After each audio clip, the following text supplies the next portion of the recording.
Once you get that off, there are two 13mm nuts here and here on these hangers on both sides. Want to pull that down. If you have an extra set of hands, this isn't a bad time, though you can easily do it yourself. Holding it up on one side, pull those nuts, keep holding that up, pull down the other side, just lower it slowly onto yourself. Or if you have a friend to hold the exhaust tips, that works as well. So go ahead and take your back box off next.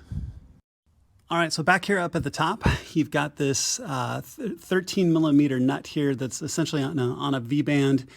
You're going to want to loosen that. It's usually tack welded on one side, so it's not going to come off completely, but you can loosen this and then loosen the band significantly.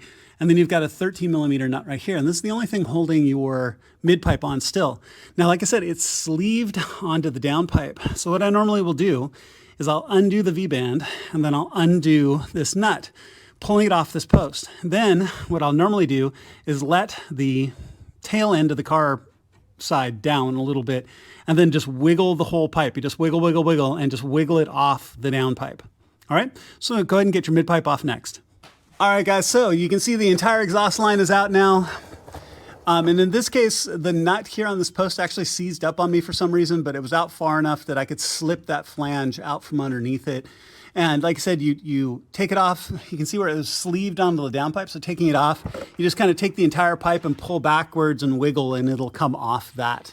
Okay, so now let's lay out the whole new Valvetronic exhaust and take a look at how that all lays out.